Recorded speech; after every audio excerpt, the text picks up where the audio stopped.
Welcome viewers to another episode of a very special broadcast from MyNation. And as we continue with our analysis of the results yesterday, we have a very special guest today among us, Tom Vadakkan, the person who's now the spokesperson of the BJP. Few month ago, I would say, he was with the Congress, and he was an insider. He was with the Congress for years. Welcome to the show, sir. After this huge mandate, are you happy that you quit the Congress and seeing the decimation of your former party? You see, it depends on which side of the fence you are. The point is, I took a conscious decision to move out. It was not a value judgment in that sense that I had an interest in seeing the party decimated. In democracy, two-party system is an acceptable norm, and opposition party should be in existence. But what we saw is the message from the Prime Minister and the messenger he himself has been so sharp and been so well received. The mandate is before you. When the exit polls were out, there was a hue and cry that it was manipulated and what have you. But the reality was that they were showing what was there. And the defeat was inevitable. It was waiting to happen. When you know the construct of a structure, the engineers have messed up royally, and you know the structure is going to come down. So who can question anybody wearing a helmet and moving out? Would you tell us a bit more about the structure and why it shattered? Why it if you are asked top 3 reasons for this massive defeat? You see, when you look at a building and and if you're an architect or an engineer, you look at the structural construct. And when you know there are structural defects, then you try to use a structural engineer to, do the repairs or do whatever to sustain the building for a few more years.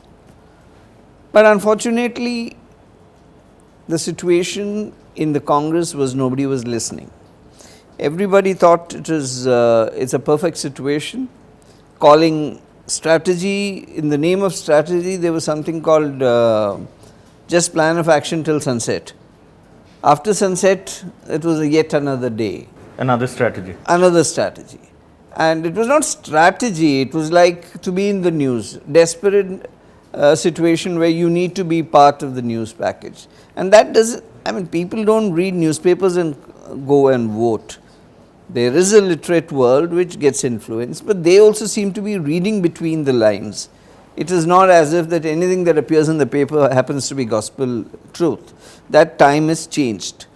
So people have their own judgment. They have different litmus tests to establish that yes, this management is doing work, and there's a perception. And if that perception is missing by this kind of day-to-day basis of debate, some issue comes up and you react to it, and then you think you got a good coverage, and then you are comfortable with the day. People want to know what are the deliverables. People want to know what is your vision. People want to know if you have promised something, where the funds coming from. They need to know, for example, this scheme. People want to know, okay, you promised the sky, and how is it going to happen? Do you have the funds? And how are you going to sustain it? How are you going to identify the people? There's no mechanics to identify. You declare a scheme without knowing who are the people you're going to give. And if you're following the Prime Minister's mode of those who with bank accounts, unfortunately they won't fall under the scheme because there's enough money given to them, and then they would not fall under the scheme of things that announced by India. Yeah. So they would be out of it. Then who are you offering this? So these are things and details which I think any party with any sense of communication would examine it, but they use that as slogans. They talked about Nyay, but unfortunately it was Anyay. So all these things helped. Then there was this whole issue of calling Prime Ministers and calling him a chore. On what basis? In this country, there is a sense Were you asked to call him a chore? Yes, I was, but I refused to fall for it. I said, look, on what basis? If I am convinced that, look, he has done something, there is a financial money trail, nothing of that kind. Just because it is something that has caught some imagination of some people in the party, I was not going to fall in line. So there were a variety of reasons. Once I was asked to do a press conference in which I was told to call the Prime Minister another name. I was told that he was a murderer. I said, nothing doing. How can I call him a murderer for what? Based on what? Based on nothing, except some court case which was going on in Gujarat, and there was no established evidence on that. And you make a press release and tell the spokesman to go and read that script. I said, no, I tore it off. Be what it may, but this kind of situation doesn't work. And it was going on, there was no meetings held, there were no strategy sessions held, and the department had fallen apart with factionalism. And one bright morning I decided this is enough is enough. I was there till the evening. Midnight I took a decision. So freedom at midnight. I walked out. So don't you think Rahul Gandhi, also Priyanka Gandhi, because she was part of this campaign, very much part of the campaign, but mainly Rahul Gandhi, shouldn't he take responsibility for it? This is the second consecutive massive defeat. This is a wipeout. And after, there should have been anti-incumbency. So, in any normal company, the CEO would be either asked to resign, or he himself would, or she herself would. See, we attained our democracy, we got freedom, we had political parties. The grand old party works under dynasts. See, despite freedom, the party that gave us freedom did not give freedom to its own workers. So you had the dynast who was running the reign, whether it was Sonia ji, whether it was Rahul ji or Priyanka ji. So they were not answerable to anybody. There's no accountability. All heads will roll these days. And then suddenly it will be submitted to the CWC that he wants to resign, and the CWC will say that, well, no, it's everybody's responsibility, and the matter will rest and the show goes on. Yeah. Because there is no accountability in the Congress. You may have all small heads rolling, but then they're all back into the same system. They have sacked somebody in Amethi, the person who was, they sacked somebody in Rajasthan. No, Karnataka resignations have come in. Yeah. And Mr. Krishna has made a very acidic remark. So all this is happening, but the point is, finally the CWC, Congress Working Committee, will look back at this as a situation which happened, and we will do course correction, and then the collective responsibility, and the show goes on. What is the change you see in BJP, in the culture of the BJP after coming from Congress? See, there is this comradeship which I find. I mean, there's nothing like you'll have to look back behind you to wonder what's happening. There's nothing like conspiracies or hats all over. You are free to work, there's enough of space for everybody to work, and there is that spirit of teammanship. And there is a mission. And that mission, they exchange views. There is a narrative that they continue on. And that narrative is decided, and the path is decided. So it's a lot more professional, more... With a committee of about 15-20 people, headed by some of the top ministers. Discuss it on day-to-day basis, take views and positions on it, and there is this decision to do or not to do a press conference, and the timing of the press conference, everything goes in details, and it's done in such a way that I think it will take 20 years for the Congress to replicate this kind of an operation. Hugely professional, and that's what is good about it. That is an energy level. The synergy between the leadership and the workers and the spokesmen and those who go on television is amazing. Okay. What are the main reasons you would attribute to this landslide victory of your party? See, there's a huge propaganda that Modi ji has not done anything. But 5 years that he has been there, he has been only doing something or the other, from one end of the country to the other. The point is, he has not gone public on every detail that he is working on, whether, I mean, of course, he has talked about electrification, he has talked about the health projects that they worked on, and the farm loans. Then besides that, the banking sector, the kind of money that's being directly transferred, you don't have middlemen in it. These are delivered factors. Now, the campaign that ran against him was there was nothing happening, they were doing nothing. But the net recipient reacted. He said, damn it, I am getting all this, and what are these guys talking about? So, there was a humongous reaction among the recipients, and those who thought that this business of dynasty must end, that you can't have people who are not accountable, and they continue doing what they are doing. So, the need of the hour was that these people must go, and that message came from south and to north of India, east of India to west of India, and that message, that's what I said, the message and messenger was well received, and the reaction was the kind of figures that you see today. There's still a fair bit of fear, apprehension among minorities about the BJP. So, Mr. Vadakkan, how do you see that being addressed by your party in the, say, next 5 years? It is just not my party. Individually, for me it's a mission that broaden the base of minorities. You will be surprised on the presence of minority in the entire establishment of the BJP. I don't think there are so many members of the minority working for the BJP than you would find in the Congress party. I was shocked. There are 400, 500 people working in the Bharatiya Janata Party in Kerala, for example. But only cases, they have not been showcased. We have not been talking about, that these Christians, Muslims working there.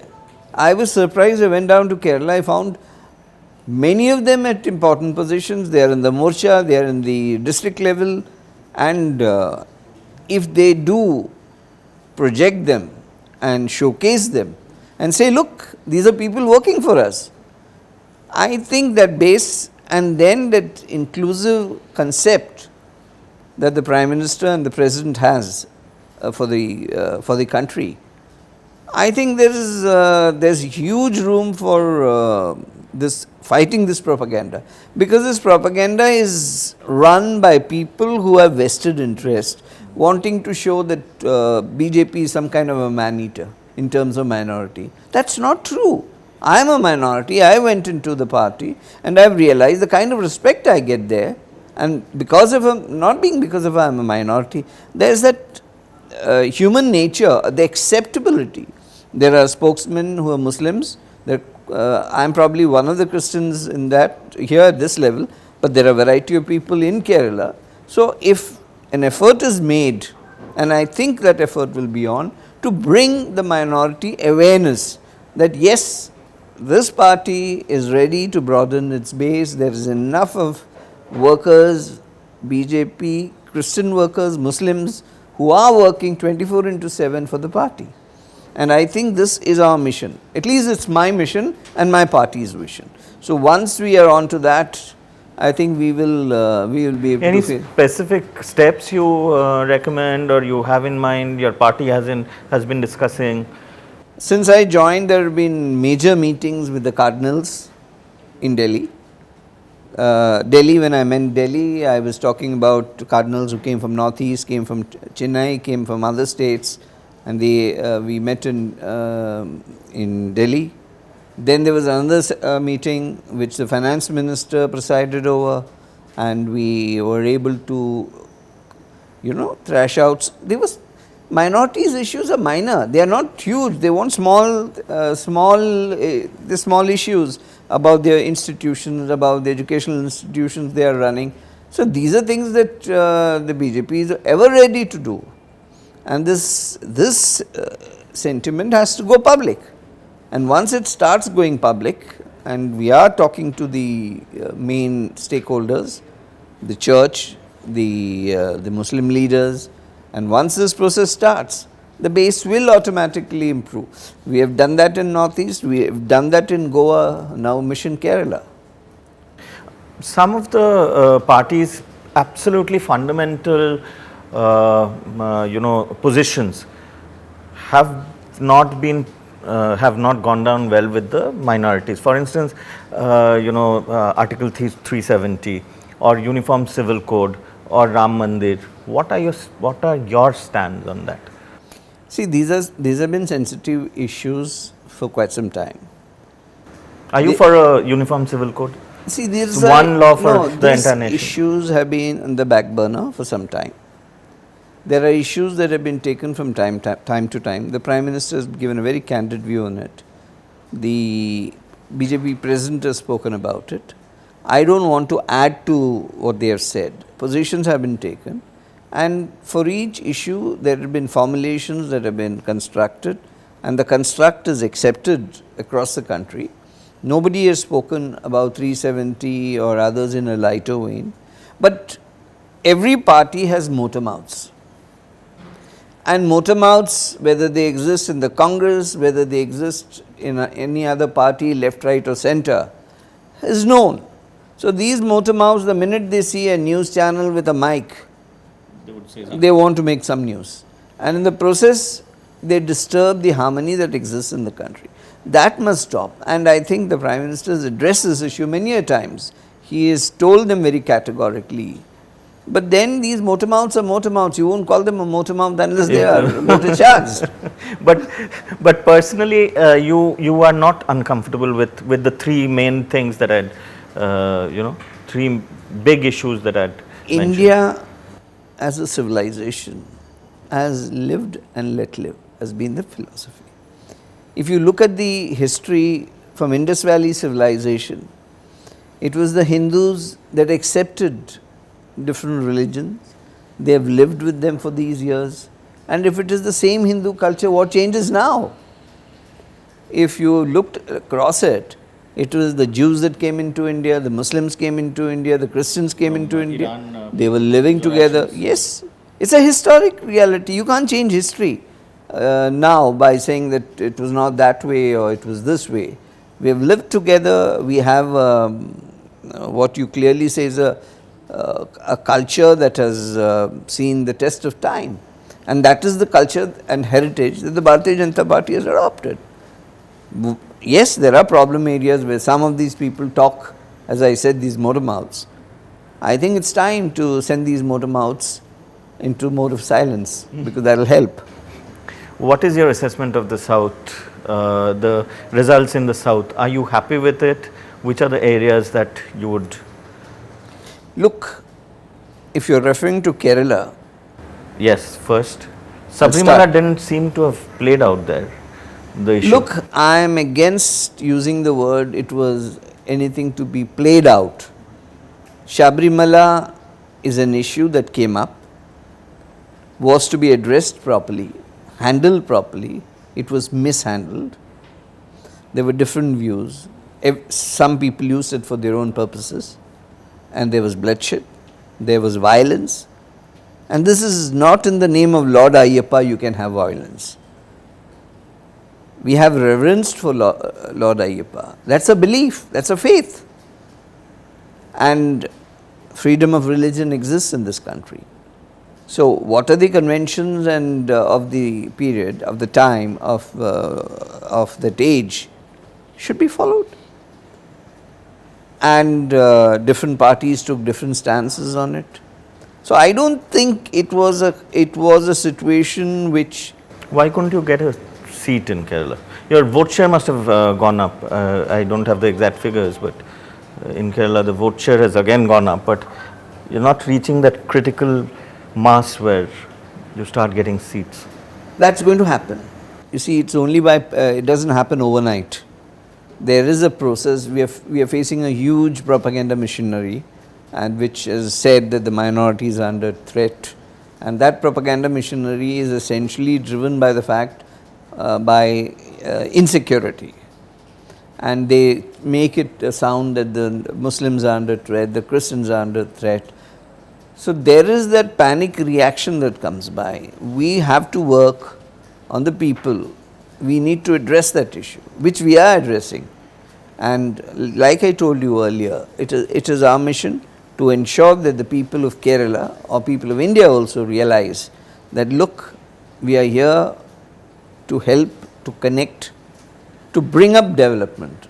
Our religion is development.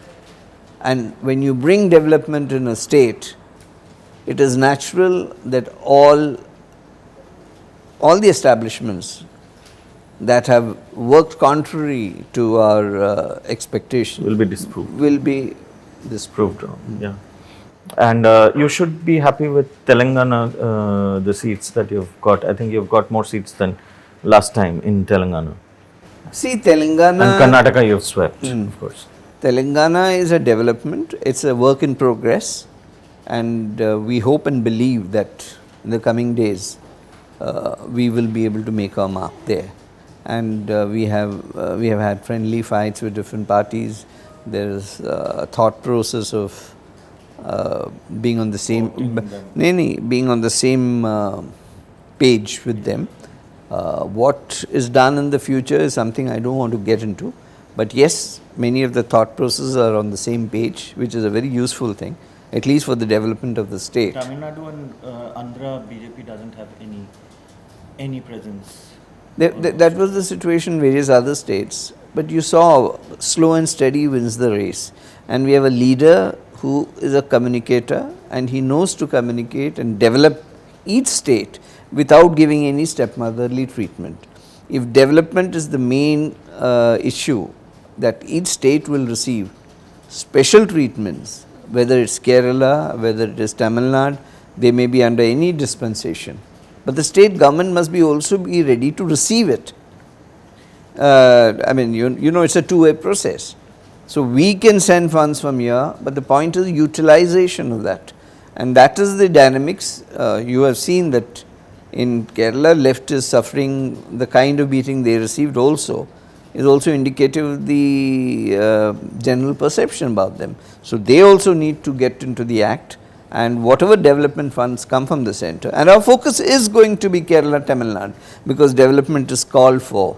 In Kerala, is South going to be the next focus area of BJP, with East coming slowly in its grip? See, development all round is our focus. It is not just about East, West or No, South. I'm talking about the expansion of the organization. No, organization is perfectly fine there. The only situation is when funds flow from the centre, they have to be utilized. Now, for example, about railways or the other projects, the highways. There was a controversy recently where the PCC president got abused by the left, saying that we were stopping development. The reality of the situation is the centre is looking at states like this where highway connections are required, because the distance from Delhi to south, we need to improve the highways, the railways, so that there is much more transit and tourism facilities available. And I think one of the main focus of development is going to be both in Kerala and Tamil Nadu. And we are not going to look at what the state government thinks about us. We are going to go in with full-time development of these areas, because that is our basic focus, that wherever development is missing. Now what you are seeing in West Bengal is a study, is a case study, because now when the other elections happen in the state government. Sir, one last question. Would you think that Congress, to get ahead, to revive itself, needs to get rid of the dynasty? See, the writing on the wall is there. It is not for me to predict. If they are not able to read the writing on the wall, they need to get their eyes tested and have a look at what the people of India are saying. and who are the people who have been rejected.